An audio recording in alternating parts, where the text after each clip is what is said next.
La segunda parte de la charla tiene que ver con el core del nombre de esta presentación, que tiene que ver con la superioridad moral del capitalismo. Es decir, la izquierda se robó un campo en el cual también perdió. Y en la última parte, como no podía ser de otra manera, me voy a encargar del gobierno de turno. Entonces, el punto central es qué pasó cuantitativamente. Es decir, qué dicen los datos. Es decir, el auténtico, primero los datos. Yo no sé si el surdaje le tiene más alergia al agua, al trabajo o a los datos. Entonces, cuando uno hace los estudios de análisis comparado, uno ve que, por ejemplo, que aquellos países donde hay mayor libertad económica crecen el doble. Y eso en términos de medio siglo, por ejemplo, no es una trivialidad. Es decir, eso implica que, por ejemplo, hoy nos encontramos que aquellos países que son más libres son 8 veces más ricos que los que son reprimidos. No solo eso, sino que además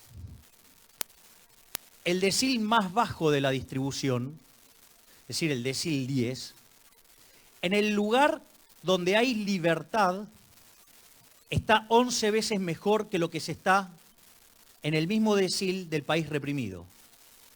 Pero eso no es todo, porque en realidad, además, lo que gana el que está en el decil más bajo del país libre tiene un ingreso que es el doble de lo que es el ingreso promedio del país reprimido. Y si ustedes miran el formato que tiene la distribución del ingreso, entre el 70 y el 80% de la población vive con menos de lo que es el ingreso promedio. Por lo tanto, digamos, aquel que vive en el país más libre, aun cuando esté en el peor de los deciles, cuando sea el último orejón del tarro, está mejor que el 80 o 90% de la población del país reprimido. Algo así como que es mejor ser cola de león que cabeza de ratón, salvo que sean de los jerarcas. No digo, son el hijo de Castro, bueno, tienen yates, otra cosa. Pero, y esto también es importante porque se suele decir que el capitalismo genera pobreza. Entonces, lo primero que uno tendría que ver es qué pasó, por ejemplo, desde que hay capitalismo, es decir, lo que pasó en los últimos 250 años de la historia de la humanidad. Si ustedes miran la historia previa a la llegada del capitalismo, la condición natural del hombre siempre fue la pobreza. Cuando ustedes toman los datos en el año 1800, por ejemplo, en el año 1810, el mundo alcanzó la suma de 1.000 millones de habitantes. Es interesante porque en ese momento el 95% de la población mundial vivía con menos del equivalente de $1 diario. Es decir, que el mundo vivía en una situación absolutamente miserable. La expectativa de vida no pasaba los 30 años. Sin embargo, lo que nos encontramos hoy es que la cantidad de gente en el planeta Tierra se multiplicó más de 7 veces y el PBI per cápita lo hizo en más de 10 veces. Es decir, hay una revolución de creación de riqueza fenomenal y eso es gracias al capitalismo. Es decir, los zurdos que tanto lo detractan podrían dejar de usar los bienes que nosotros producimos. Pero claro, se morirían las ratas inmundas. Digo, de hecho, fíjense que cuando hablan de tanta igualdad, que quieren igualdad, digo, pídanle que les dé el celular, el iPhone que tienen. Ah, no, ahora ahí sí cuentan los derechos de propiedad. Entonces, ¿y qué es lo que generan los sistemas más libres? Generan 25 veces menos de pobres. Es decir, cuando ustedes se encuentran con algún zurdito empobrecedor y dicen, no, es un sistema que genera pobre. No, es al revés. Genera 25 veces menos de pobres en las medidas estándar. En la medida extrema son 50 veces menos. Es más, en aquellas sociedades libres ¿sí? Hay más derechos políticos. No solo más derechos políticos, sino también más derechos para las mujeres. Porque hay algo que, digo, yo se lo voy a recordar, porque el debate está tan contaminado en este país, que si hay una bandera que levantó el liberalismo, justamente fue el feminismo. Es decir, que todos fuéramos tratados igual frente a la ley, que es uno de los grandes logros del liberalismo. Es decir, el feminismo es una causa liberal. Lo que no es una causa liberal es el embrismo o las feminazis. Es decir, que claman por lo que se llama en inglés affirmative action, es decir, por derechos. Entonces, cuando ustedes crean un derecho, a alguien se lo tienen que sacar.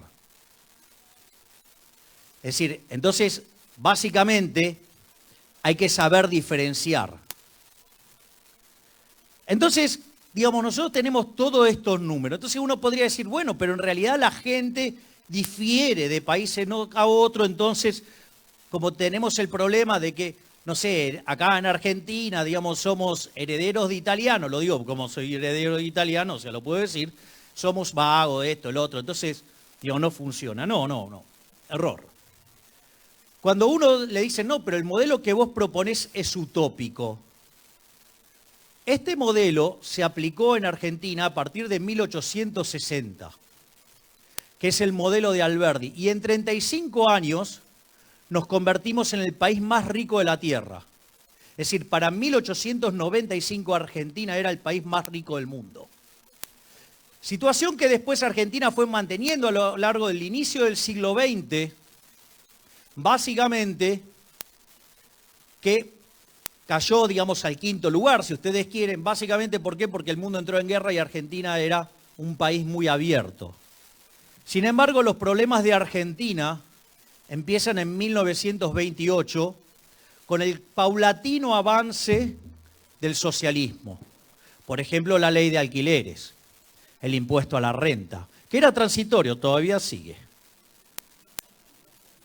Es decir, como decía Friedman, no hay nada más transitorio que un aumento del gasto público. Es decir, después, durante la década del 30, Argentina, digamos, bajo el régimen conservador, adoptó un montón de instituciones nefastas. Ejemplo, una que yo odio bastante, que es el Banco Central. Entonces, lo interesante de esto es que ustedes podrían mirar las dos Argentinas, la Argentina del orden liberal y la Argentina de un régimen, un orden paulatinamente cada vez más socialista, que de estar entre los 5 países más ricos del mundo, hoy somos 70 y seguimos en picada. Por más que haya algunos economistas que dicen que ahora vamos bárbaro. Tomen nota de quiénes son, porque cuando pasen los efectos del programa de estabilización transitorio y que los desequilibrios se acumulan mucho más, ahí los quiero ver. Entonces, digo, ese modelo se aplicó acá y funcionó. Ahora, ¿saben cuál es el problema con ese modelo? En el Poder Ejecutivo entraba todo en la Casa Rosada y sobraba lugar. Imagínense tener que sostener todos los parásitos inmundos que tenemos hoy. Pero ¿solamente aplica a Argentina? No, no solamente aplica a Argentina. Ustedes tenían el caso de Alemania. Entonces se separó la Alemania capitalista y la Alemania del Este. Saben que al inicio se podía ir de una a otra, pero en 1961 los zurdos perdieron la batalla y tuvieron que levantar el muro porque la gente se iba a la Alemania capitalista. Muro que termina cayendo en el año 89 y aplasta a los zurdos. Pero sin embargo nosotros acá tenemos pelotudos que lo quieren volver a crear el muro y saltar para el lado del este. Llámese Grabois. No es el único. Digo, o el caso de Austria versus Hungría. Era lo que era el imperio austrohúngaro. Ustedes los separaron, digamos, Austria floreció, Hungría se hundió. Vean el caso de Corea, Corea del Sur. Hoy es uno de los países más avanzados en las cuestiones tecnológicas en el planeta Tierra. Digo, el país que va con más ventaja hacia el futuro. Del otro lado, la miseria comunista. O pueden comparar Cuba. Cuba era uno de los países más ricos de Latinoamérica junto al caso de Argentina. De hecho, tengo un amigo que me contaba que él tiene familiares cubanos y cuando venían sus familiares le decían qué lugar miserable. Por ejemplo, se quejaban de que no teníamos aire acondicionado y ellos ya los tenían. Comparen lo que es Cuba respecto, digamos, o Panamá o lo que es, digamos, Puerto Rico. No solo eso, tenemos el caso de Hong Kong y miren contra China. Y de hecho China empezó a cambiar cuando empezó a abrazar las ideas del liberalismo. Por lo tanto, es decir, la batalla en el plano cuantitativo está claro que la ganó el capitalismo, la ganó el modelo de la libertad. Entonces, si es tan superior la cuestión cuantitativa, si además el socialismo fue y es sinónimo de un modelo que fracasó en lo económico, en lo social, en lo cultural, y como si fuera poco, mataron a 150 millones de seres humanos para aplicar un sistema estúpido, ¿cómo puede ser que nosotros tengamos gente repitiendo las ideas de esa nefasta ideología?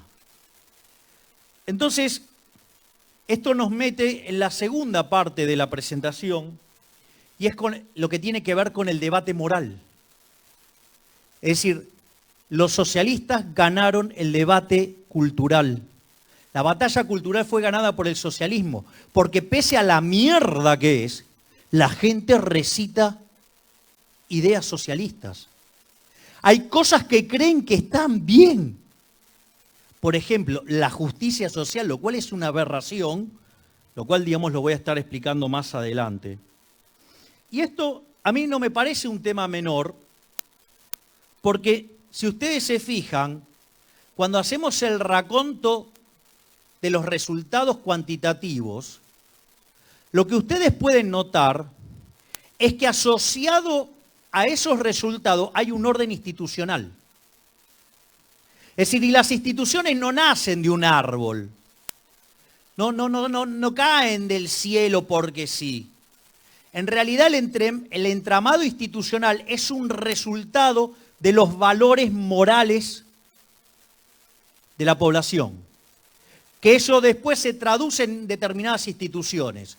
Por lo tanto, si ustedes abrazan el ideario socialista, lo que ustedes se van a encontrar es con instituciones inmundas que lo que van a terminar haciendo es hacer hundir a un país. Y esto también es muy interesante porque en general los rojos suelen criticarme y decir, no, lo que pasa es que vos sos tan liberal extremo que en realidad todos para vos son socialistas. Es que en realidad no hay dos sistemas. Esto fue explicado tanto por Mises en un libro que se llama El mito de la tercera vía, como, digamos, por Hayek en uno de los libros más maravillosos de la historia, que se llama Camino de servidumbre, que dice, hay dos sistemas y cualquier solución intermedia es inestable. Es decir, cuando ustedes aplican alguna acción del Estado, el daño que genera sobre la economía hace que la economía termine funcionando peor. Ejemplo, ustedes tenían planes sociales para mitigar los problemas, ¿sí?, de la crisis. Ahora hay más planes sociales. Hacen programas para la defensa del empleo, que genera más desempleo.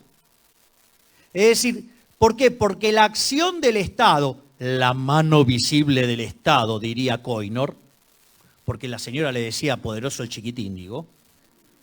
¿Saben de quién hablo? Del gobernador.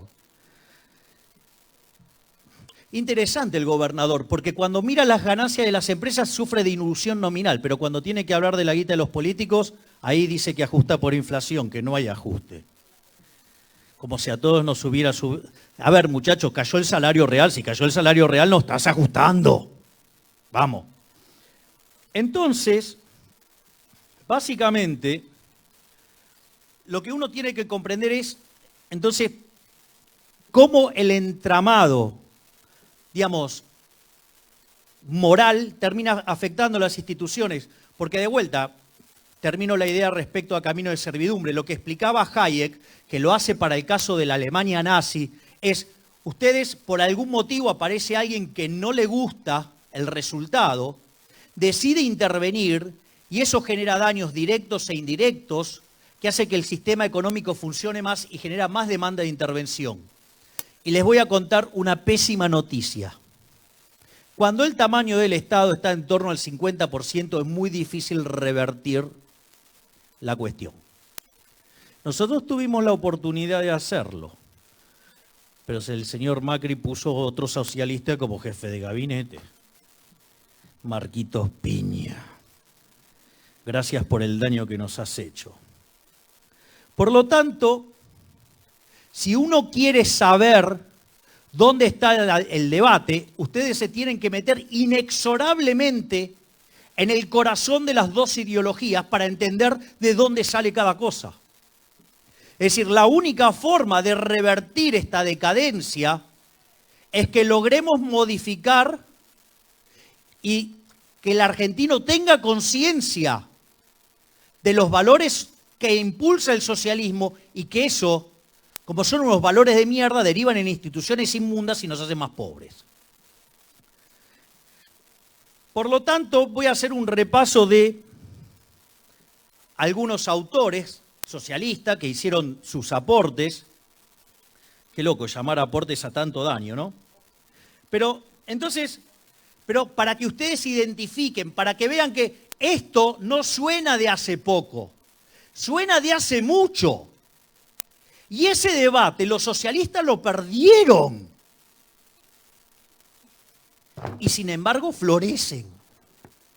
Entonces, la única forma es revertir el resultado de la batalla cultural.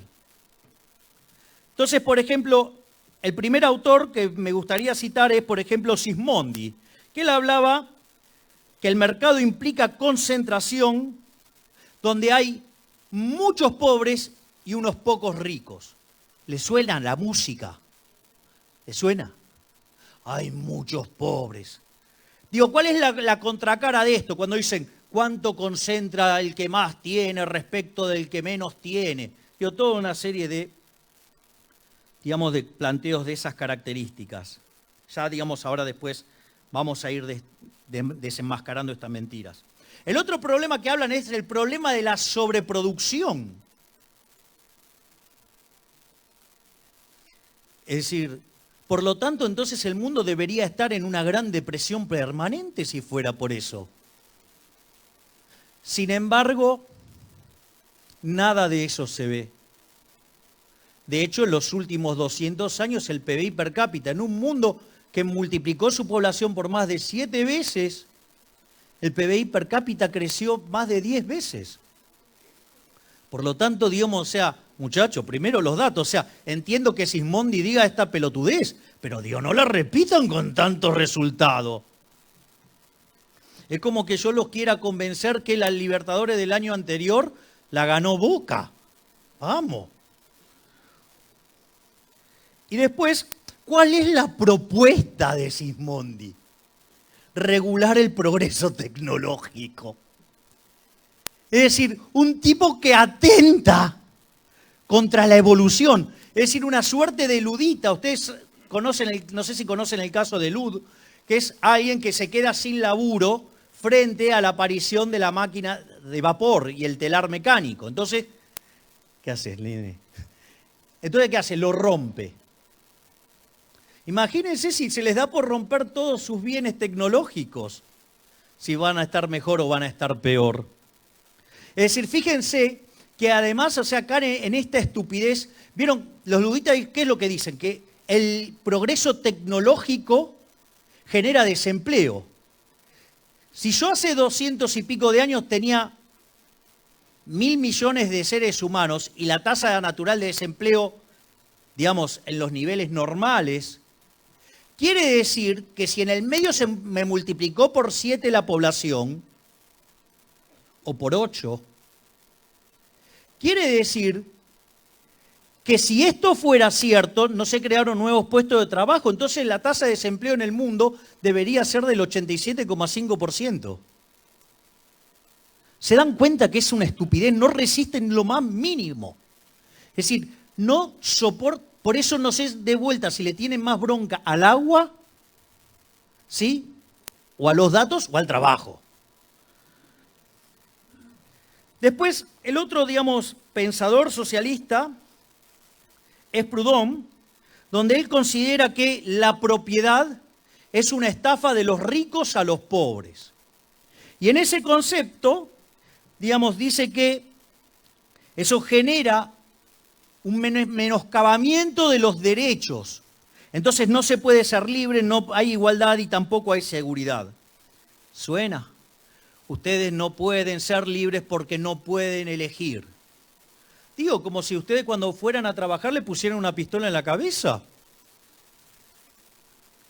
Y el otro caso, que este me parece que les va a gustar un poquitito más, que es el de La Salle, que decía que el colectivo estaba por sobre el individuo. ¿Les suena la música? Digo, en Balcarce no sé cuánto suena bárbara esa música. El colectivo está por encima del individuo. ¿Alguien se puso a pensar seriamente sobre eso? Porque si el colectivo está por sobre el individuo, ¿quién carajo toma las decisiones? O el colectivo es un conjunto de hijos de puta que toman decisiones que nos rompen el culo. Ejemplo, cuando tiene que hacer el ajuste, a pesar de que tengamos la presión fiscal más alta del mundo, nos rompen el traste a nosotros y la de ellos no se toca. ¿Les suena? Entonces, bajo esta situación, el Estado debe tomar a su cargo tanto la producción como la distribución, o sea, nacionalizar todo. Digo, como si, ¿quién es el que toma las decisiones en el colectivo? ¿No se dan cuenta que hay una contradicción? Es decir, porque alguien va a tener, ¿qué es el colectivo? Que viene un, digamos, voy a decir algo viejo, un 11-14 y toma la decisión. 11-14 son los viejos colectivos de cuando yo era chico, no sé ahora cómo son. Bien, entonces ahí, digamos, ustedes pueden empezar a ver las inconsistencias. En el fondo, el colectivo termina siendo un conjunto de vivos que se apropian del Estado, utilizan el monopolio de la fuerza y los terminan esclavizando. Obviamente, en función de esto aparecen los dos autores socialistas que le dan forma a estas ideas que estaban dando vuelta. El primero de ellos es Rodbertus, que es el que desarrolla la teoría de la explotación, y ustedes lo que van a tener es una serie de supuestos que derivan en este resultado nefasto. Es decir, ustedes van a tener una moral asociada a una teoría económica. Por lo tanto, digamos, yendo al corazón de esa teoría económica, ustedes van a estar resolviendo el debate. Y ustedes lo que se van a dar cuenta que todo el debate entre socialismo y capitalismo tiene que ver con la teoría del valor, donde básicamente los socialistas adhieren a algo que se llama teoría del valor trabajo, mientras que las corrientes liberales adhieren a algo que se llama teoría subjetiva del valor. Entonces Rodbertus decía que solo son bienes aquellos que se deriva del trabajo. Fíjense que ya eso les debería hacer algún cierto tipo de ruido, porque no todos los bienes son nada más que trabajo. Por otra parte, lo que decía es que el ingreso del terrateniente o el ingreso del capitalista en realidad surgía de apropiarse del trabajo hecho por los trabajadores. Porque si todo el valor deriva del trabajo, lo único que habría que remunerar es el trabajo. Entonces, si ustedes como terratenientes o como capitalistas derivan ingresos, evidentemente bajo esta teoría se los estarían robando a los trabajadores. Por lo tanto, es por eso, digamos, que los socialistas suelen hacer referencia de que son explotados y robados. ¿Por qué? Porque la teoría del valor trabajo dice que todo el valor deriva del trabajo. Por lo tanto, cualquier cosa que no vaya a las arcas de los trabajadores, se les está robando. Y esa situación es lo que claramente genera el odio y genera el resentimiento. Es decir, fíjense que el armado de la teoría de explotación lo que está armando en el fondo está abonando ¿qué? Lo que es el odio y el resentimiento. No solo eso, sino que además, fíjense, digamos, entonces la pregunta es, si son explotados, entonces ¿por qué van a trabajar? Entonces la respuesta es porque son coaccionados por instituciones nefastas, como la propiedad privada. Que ya vimos que para un grupo de estas personas también constituye un robo. Es decir, lo que quiero que vean es cómo se va construyendo una ideología en base al odio, en base al resentimiento. Es decir, miren todas las cosas que derivan de la teoría del valor trabajo. Y esto también es muy interesante, porque esto vamos a analizar las contradicciones. En la teoría del valor trabajo, el precio de los bienes viene dado ¿por qué? Por el costo del trabajo incorporado. Entonces, claramente, eso hace que si el precio de los bienes tendría que ser el costo del trabajo incorporado, digo, si alguien se lleva algo en el medio, se lo robó el trabajador. Vean que es central, entonces, entender el problema de la teoría del valor. Cuando uno entiende el problema de la teoría del valor, esto se resuelve. Obviamente, atrás de esto, ¿quién vino? El de la barba, Marx, que claramente, ¿qué hizo? Siguió sosteniendo la teoría valor-trabajo, pero puso algunas cuestiones adicionales. Por ejemplo, tomó de Aristóteles que los intercambios son por cosas iguales. Entonces, si ustedes tienen bienes, ¿sí?, que tienen distintas cantidades de trabajo, ustedes no harían intercambios. ¿Por qué? Porque si no habría ¿qué? Un intercambio desigual. Una parte estaría perjudicando a la otra. Por eso ustedes, digamos, los van a escuchar diciendo, no, porque el imperio, digamos, explota, digamos, a los países pobres, ¿sí? Esa idea de que hay pobres porque hay ricos, es decir, que los ricos son las causas de los pobres, como si el PBI per cápita fuera una torta, o el PBI fuera una torta. Digo, como van a escuchar bastantes idiotas en este momento hablar de hay ricos porque hay pobres, mire, les propongo que miren lo que pasó con el PBI en los últimos. Si la población se multiplicó por 7 y el PBI per cápita se multiplicó por 10 y por lo menos se multiplicó por 70, yo le diría a esas bestias, negro, primero los datos. ¿Ok? Otro término que desarrolla, digamos, Marx es el concepto de la plusvalía, que son las horas de trabajo no remuneradas. En el fondo, lo mismo que levantaba Rodbertus, ¿no? Digamos, Rodbertus lo ponía en términos de ingresos. Entonces, todo lo que no iba para el trabajador se le estaba haciendo expropiado. Es equivalente a que hay un conjunto de horas que los trabajadores no son remunerados como consecuencia de estas instituciones nefastas como la propiedad privada o como el contrato laboral. Por lo tanto, digamos, verlos que sean vagos es entendible. ¿Por qué? Porque no quieren ser explotados.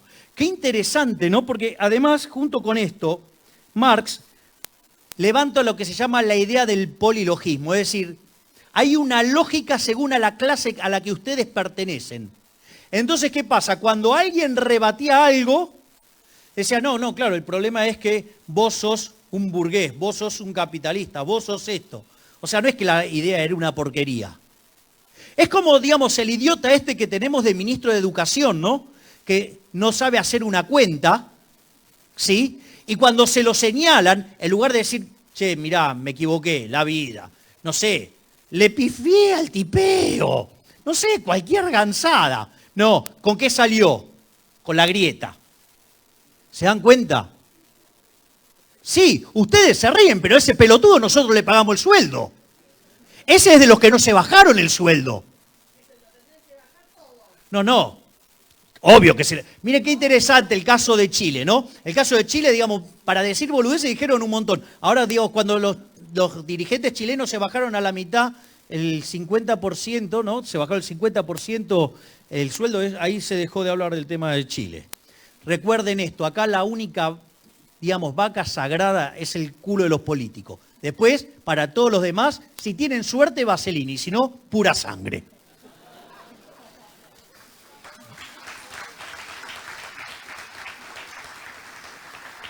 Aparte, qué interesante, ¿no? El tema de la plusvalía, el polilogismo, ¿no? Claro, eso justificaba de que Marx fuera un vago, ¿no? Pero él, no sé, por ejemplo, claro, primero vivió del padre, después vivió de la mujer. Es más, el tan venerado Marx tenía empleada doméstica, a la cual además le hizo un hijo que se lo cuidó Engels, quien le garpó la cuenta mientras que, digamos, ya no podía vivir de la mujer. ¿Está claro? O sea, digamos, el tipo no lo laburó nunca. Entonces, ¿qué? ¿Él me va a venir a explicar la lógica del trabajador? Si jamás trabajó. ¿O qué me lo va a explicar Engels, que era el dueño de una fábrica textil? Es interesante, digamos, las contradicciones que tiene estos términos. Entonces, ¿cómo van a pretender que sean coherentes si ya vienen desde la cuna mal? Y después, lo otro que es interesante es lo que tiene que ver que nunca está fundamentado en la teoría socialista cómo se llega al socialismo, no está explicado. Básicamente, la explicación es una explicación basada, digamos, en la dialéctica hegeliana. ¿Qué era cómo era? Ustedes tenían tesis, antítesis y síntesis. Entonces, Marx nunca explica esa dinámica, nunca la explica, nunca. No la explicó nunca. ¿Cómo es que se llega al socialismo? Bueno, tengo el mercantilismo, ¿sí? Tengo el capitalismo, o sea, la tesis, la antítesis, y la síntesis es el socialismo. ¡Wow! Digo, y también podría ser el onanismo, qué sé yo. Digo, o cualquier cosa. Entonces, esa es la construcción. Entonces, lo que uno tendría que ver es si esa construcción tiene sentido. Entonces, lo primero que a ustedes le tendría que llamar la atención es que los bienes no se producen solamente con trabajo. Es decir, ustedes cuando producen un bien, no solo utilizan trabajo, también usan capital, también utilizan materias primas, pueden utilizar la tierra. Es decir, utilizan un conjunto de factores productivos. Por lo tanto, de una teoría donde solamente se cree que lo único que aporta a crear un bien es el trabajo, es un error. ¿O acaso ustedes creen que tendrían la misma productividad si mañana le sacan la computadora? Van a tener una vida miserable. Es como si ustedes tuvieran una empresa que vive de hacer pozos. Claro, si ustedes tienen una retroexcavadora, ¿qué va a pasar? Y les pueden pagar un montón de guita. Ahora, si ustedes, en lugar de tener una retroexcavadora, porque viene una de estas bestias y rompe la máquina, ¿qué pasa? Bueno, ahora van a tener que usar las palitas con las que estaban recién en la playa para hacer los pozos. ¿Cómo va a ser la productividad? Va a ser inmunda. Por ende, ¿cómo va a ser el salario? Nefasto. ¿Por qué? Porque básicamente es falso que sean los costos los que determinan los precios, sino que por algo que se llama Ley de Imputación de Menger, de un libro de 1871, es decir, ya publicado el primer tomo del Capital, destruye la teoría del valor trabajo y crea la teoría subjetiva del valor. Entonces, yo siempre esto lo hago con un ejemplo. Suponga que llego acá y veo que nadie toma vino. Dije, y soy yo solo. Entonces me consigo la uva, la botella, la etiqueta, el corcho, la botella. Y como estoy yo solo, bruto margen. Lo único que les pido es que cuando me contesten sean educados y sobre todo ordenados. Traigo las botellas de vino y es una sociedad de abstemios. ¿Me pueden decir dónde me puedo meter la botella? Acaban de ponerse súper feliz los productores de vaselina porque subió la demanda fenomenalmente. Entonces, básicamente, en realidad, lo que muestra la teoría subjetiva del valor es que cada uno de los factores de producción son remunerados por el valor de su producto marginal. Es decir, la productividad que tiene el factor, ¿sí?, ponderado por el precio del bien en el cual ustedes contribuyen a producir. Entonces, si ustedes son muy productivos y ese bien es un golazo que todos los quieren y se llenan de guita. ¿Por qué? Porque si el bien es escaso, ¿sí?, y es apetecible, ok, digamos, el precio va a ser altísimo, entonces se va a poder pagar muy alto por los factores y por ende, digamos, les va a ir bien. Entonces vean que ya con el formato de la teoría subjetiva del valor no hay nada de qué preocuparse, es decir, el trabajo recibe lo que verdaderamente tiene que recibir. Pero después hay otro problema más, hay un problema de circularidad. Cuando dice el valor del trabajo es lo que determina el valor de los bienes. Y cuando ustedes quieren determinar el valor de trabajo, viene determinado por el valor de los bienes. Es decir, tiene una circularidad, el modelo no tiene solución. Digo, ¿cómo lo resuelven esto? Digo, a punta de pistola, obvio, matando gente. O, digamos, en 3 años de comunismo, digamos, en Rusia, en los primeros 3 años, digamos, por alterar el orden productivo se le mueren 30 millones de seres humanos. La otra cuestión que es falso es que ustedes intercambien cosas de igual valor. En realidad, cuando ustedes hacen un intercambio, primero que las dos partes están de acuerdo, es decir, los intercambios son voluntarios. ¿Por qué? Porque si no, estaría penado por la ley, porque habría una coacción. ¿Y qué es lo importante? Es que ustedes valoran más lo que van a recibir que lo que van a entregar. Es decir, ¿y por qué lo valoran distinto? Porque la teoría del valor es subjetiva. Entonces, para mí puede ser muy valioso un bien que para ustedes no lo es tanto, y viceversa, y hacemos un intercambio, y los dos estamos mucho mejor. Es decir, en el intercambio no hay ninguna explotación, hay algo que se llama cooperación social, donde los dos salimos ganando.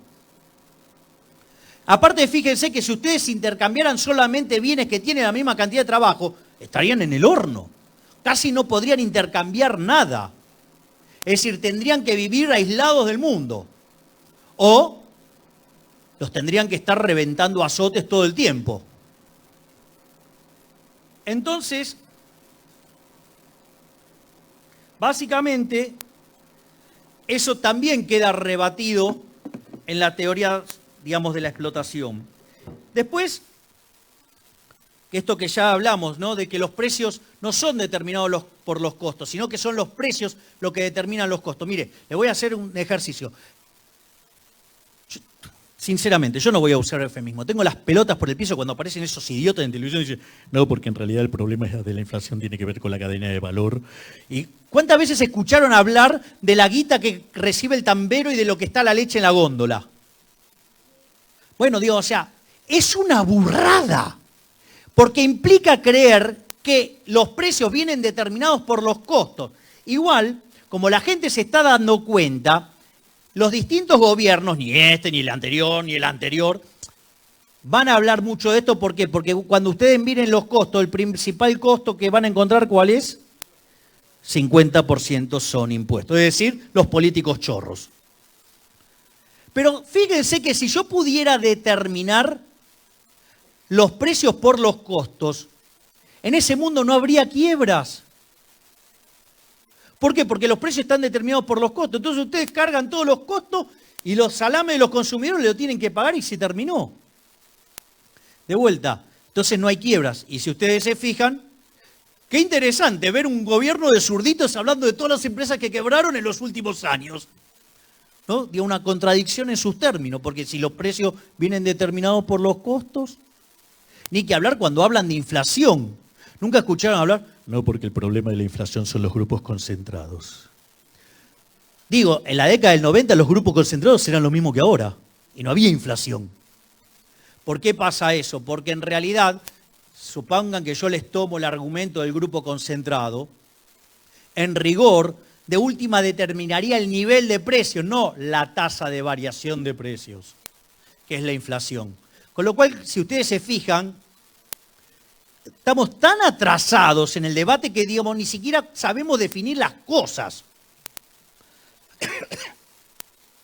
Después hay una que es buenísima. ¿No? Digamos, fíjense que cada vez que aparece el progreso tecnológico, ¿qué quiere hacer el surderío? Romper la máquina, por poco, ¿no? Por decirlo de alguna manera. Ahora, fíjense esto. Si el empresario es un explotador, digamos, ¿qué incentivos tendría el progreso tecnológico? Ninguno, porque el progreso tecnológico, ¿qué hace? Ahorra trabajo. Al ahorrar trabajo, el empresario es un benefactor. ¿Por qué? Porque la explotación cae. Es decir, y estos se enojan con el progreso tecnológico. Muchachos, pónganse de acuerdo, no pueden ser más idiotas. Es decir, el progreso tecnológico lo que hace es ahorrar trabajo. Es decir, si existiera explotación, ¿ustedes creen que los empresarios son tan estúpidos como que van a agarrar y van a ir en contra de su propio beneficio? Miren, estas estupideces andan por todos lados. Les voy a dar un ejemplo, digamos, que los va a irritar un poco a algunos. Fíjense, porque ahora tenemos una, no sé si es secretaria, directora, de economía de género. Es decir, sucede que la utilidad marginal es distinta, digamos, o sea, hay una teoría económica para mujeres y hay una teoría económica para hombres, parece. Sí, no es para menos. Y ustedes lo que van a encontrar es que siempre esos análisis están mal hechos, la verdad es que hay un trabajo ya de mediados de la década del 50 de Gary Becker sobre economía de la discriminación. Entonces analizaba, digamos, la remuneración de los negros, de los blancos, de los que a ustedes se les dé la gana, digamos, y descubre que no había discriminación. O sea, no había discriminación en la década del 50, imagínense ahora. Pero fíjense que esto es muy fácil de rebatir. ¿Ustedes creen que los empresarios están para ganar plata o para perder plata? ¿De qué se queja el surderío? De que ganan mucha. La pregunta es, si verdaderamente las mujeres ganaran menos, ¿qué hacen contratando hombres? Entonces, cuando ustedes empiezan a desagregar los datos, algo que no va a hacer la señora que le han dado este cargo, evidentemente van a encontrar que la discriminación no existe. Es decir, ¿por qué? Y porque el mercado, si no, se la va a apropiar. El mercado le va a encontrar la vuelta. O sea, si una persona puede hacer el mismo trabajo que hago yo, más barato, ¿sí? Y mejor, lo va a contratar. Y después, fíjense qué ridículo, porque si en el equilibrio de estado estacionario todas las empresas debieran tener el mismo retorno, quiere decir que todos los bienes de la economía deberían tener la misma cantidad de trabajo, lo cual es una estupidez del tamaño de una casa. Por lo tanto,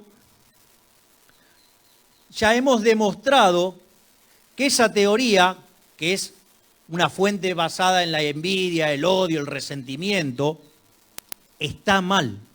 Es decir, parte de una mala teoría económica. Es decir, esa teoría económica estúpida llevó a guerras, a asesinatos, a hambre. Todo porque los tipos no pueden dejar de adherir a esa basura de la teoría del valor trabajo. Les aviso que los keynesianos también adhieren a esa porquería, Porque en el capítulo 21 de ese libro nefasto de 1936, el señor Keynes dice que los precios vienen dados como un margen sobre los salarios. Es decir, elabora los precios a partir de los costos, lo cual es un error garrafal. Pero bueno, Keynes solamente estudió 6 meses economía, no sabía de economía. Pero bueno, acá digamos, no pueden tocar a Keynes. O sea, entonces, ya habiendo entendido la lógica de por qué todo lo que viene del socialismo deriva en un desastre, ahora vamos a proponer el otro modelo. Básicamente el capitalismo está basado en 5 instituciones: la propiedad privada, los mercados libres, la competencia, la división del trabajo y la cooperación social. Hay algunas que trabajan en conjunto, por ejemplo, la propiedad privada y los mercados libres. La propiedad privada significa que ustedes sean de los dueños de los bienes y que los van a llevar al intercambio y ustedes son los dueños de esos bienes.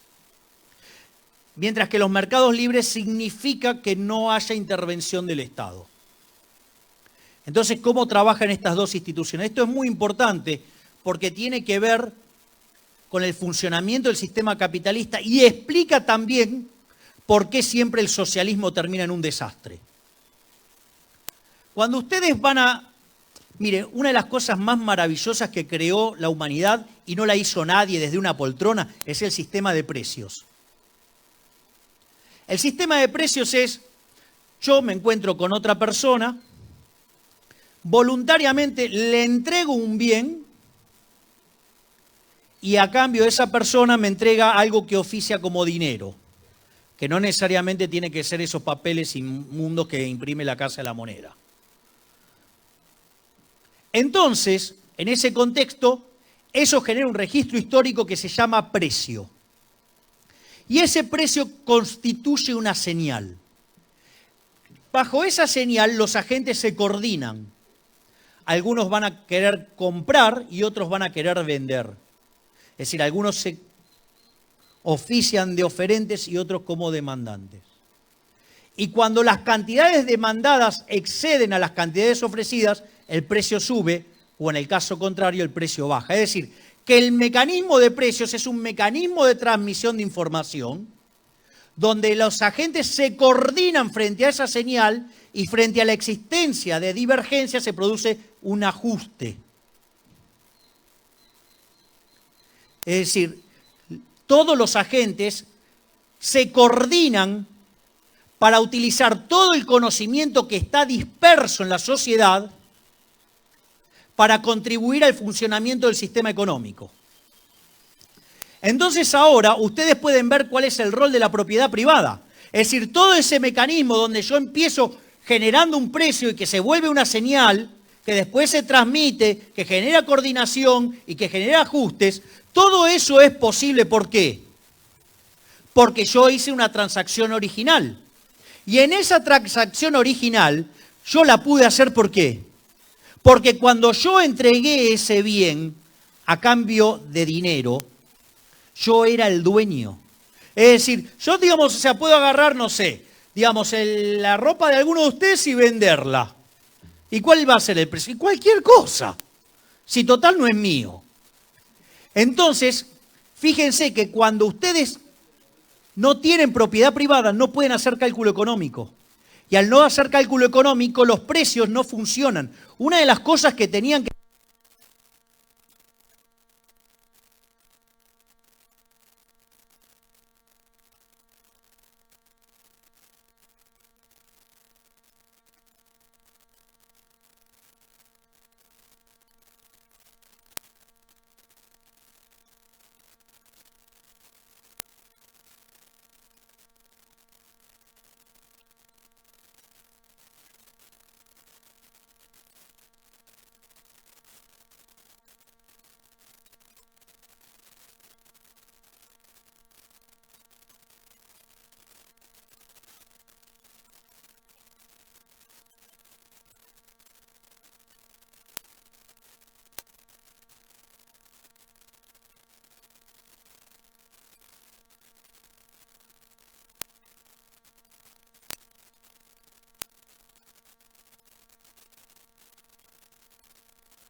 la justicia social. La justicia social es absolutamente injusta.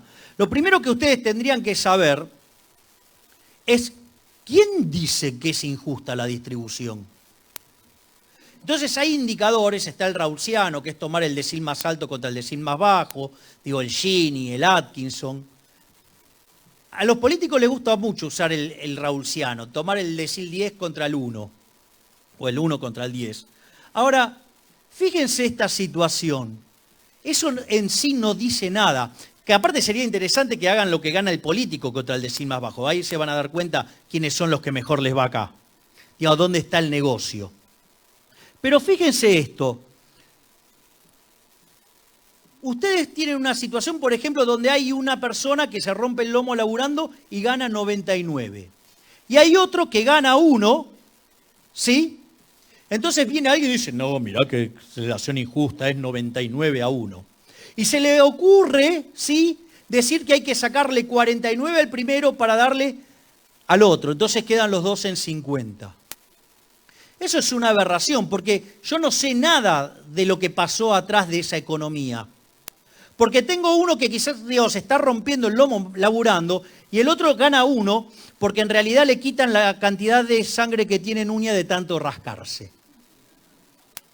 Entonces, ¿ustedes dirían que eso es justo, sacarle a uno para darle al otro? Otra cuestión, digamos, tiene que ver con el hecho de que lo más importante no es el tamaño de la porción respecto al total. Lo más importante es que los tamaños, digamos, o sea, yo prefiero el 10% de algo al 100% de nada. Bueno, eso, el indicador se llama la función de bienestar de Sen, que toma el ingreso promedio neto del efecto de la mala distribución del ingreso, si ustedes quieren. Ah, no, de ese no le van a hablar nunca.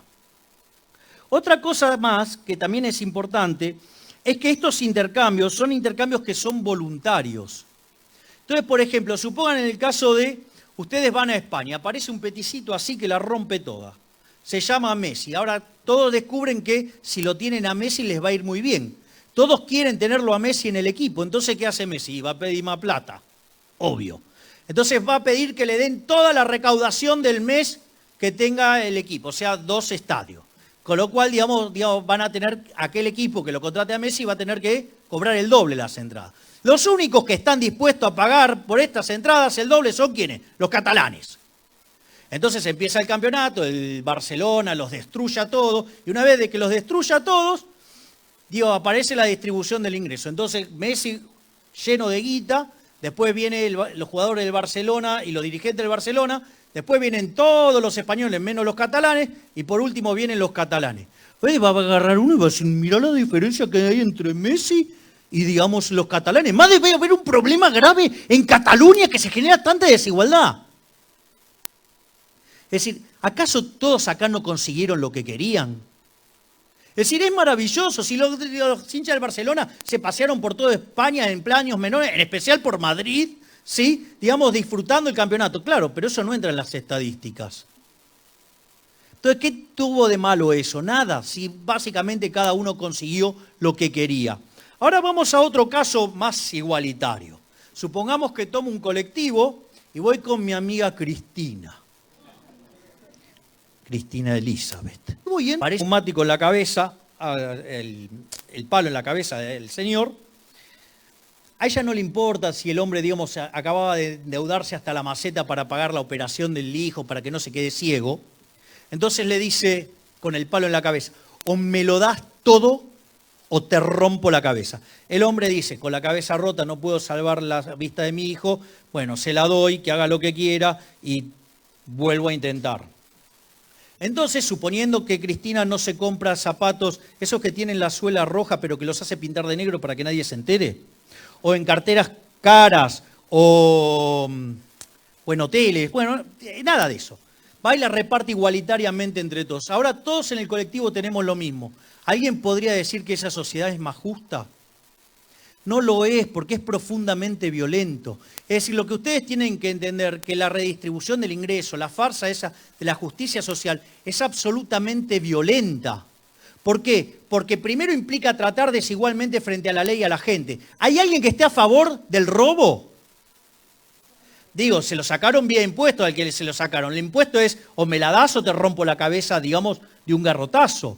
Digamos, además se trata desigualmente frente a la ley, a unos se les da y a otros se les quita. Es decir, ¿hay alguien que esté a favor del trato desigual frente a la ley? Por lo tanto, la justicia social es injusta. Es decir, entonces se basa en una mala teoría económica, ¿sí? Y además está infectada de envidia también. Por lo tanto, ¿cuáles son los valores del socialismo? Los valores del socialismo son la envidia, el odio, el resentimiento, el robo, el trato desigual frente a la ley y el asesinato. Porque cuando a ustedes no les gusta, por ejemplo, cuando se implementó la revolución en Rusia en 1917, si a ustedes no les gustaba, si tenían suerte, los mataban. Si eran una personalidad conocida y que no la podían matar, le hacían una lobotomía. Y si no, terminaban en Siberia.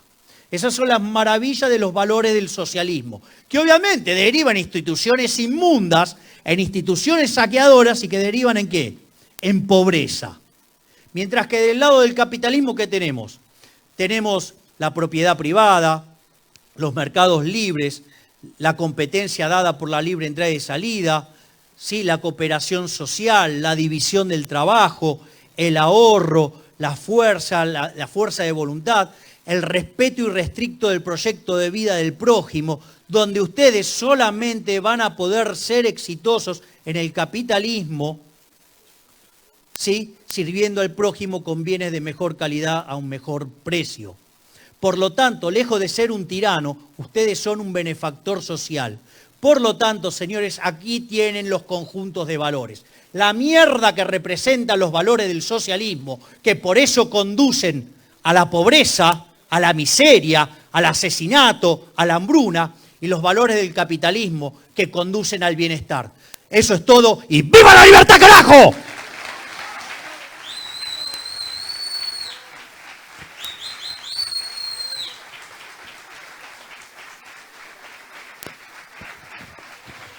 Muchísimas gracias a Javier Milei. Así compartimos su palabra en este ciclo de charlas que tenemos, que también son un clásico, cada verano en Espacio Clarín.